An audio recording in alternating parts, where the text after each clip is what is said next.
Ziua 391 a războiului din Ucraina aduce noi pierderi imense în rândurile armatei rusești. În est, forțele rusești atacă continuu toate apărările ucrainene care le stau în cale pentru a închide buzunarul Bahmutului. Dar un număr atât de mare de atacuri le-a permis și apărătorilor ucraineni să evolueze extrem de rapid, iar acum echipajele HIMARS distrug până la 3 unități de asalt rusești pe zi, înainte chiar de a-și lansa aceste atacuri. Ucrainenii au cea mai activă poziție în partea de sud a regiunii din jurul Ivanivske.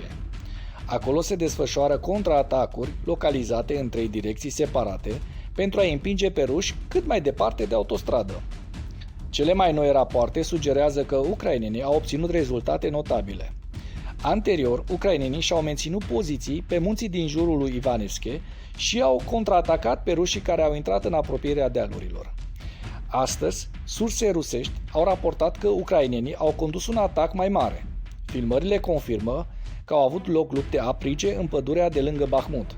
Unele surse susțin că ucrainenii și-au stabilit pozițiile acolo și au diminuat semnificativ capacitatea rușilor de a traversa podul peste canal.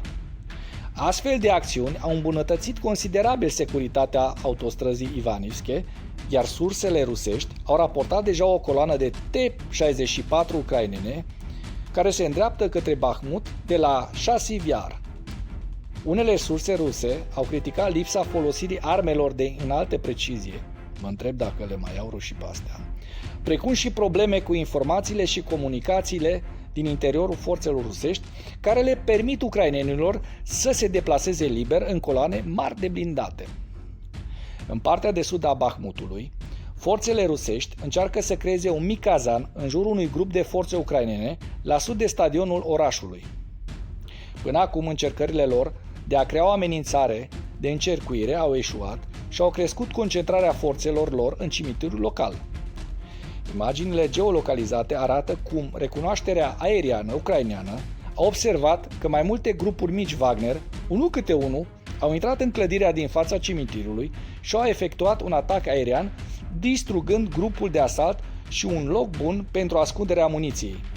Acele unități care trecuseră pe lângă cimitir s-au angajat în lupte grele cu Brigada 80 de asalt ucraineană. Brigada a lansat recent o mulțime de videoclipuri care prezintă lupte la periferie, precum și mai aproape de centrul orașului.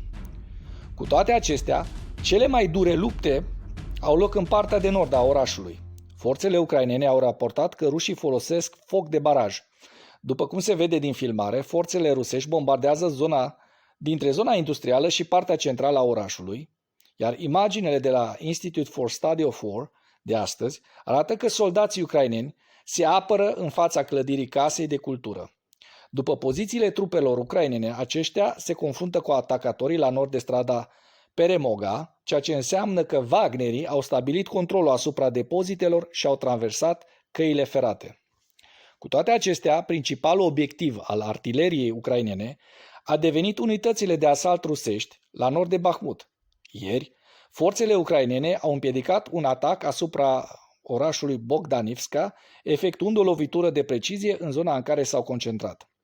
Grupul special de recunoaștere ucrainean a observat cum soldații ruși, în grupuri mici, s-au adăpostit într-un pâlc de copaci, așteptând până când grupul de asalt a fost complet format și apoi s-au coordonat cu un echipaj HIMARS, care a lovit chiar în mijlocul acestui grup, provocând, bineînțeles, pierderi uriașe. Unul dintre purtătorii de cuvânt ai forțelor ucrainene în Bahmut a remarcat că unitățile ucrainene de recunoaștere și artilerie, în coordonare, au distrus și astăzi 3 astfel de grupuri, așa că multe unități de asalt rusești nu ajung niciodată să producă atacuri înainte de a fi distruse. Mulțumesc că ai urmărit până la final videoclipul. Pentru mai multe astfel de materiale, abonează-te la Animatura.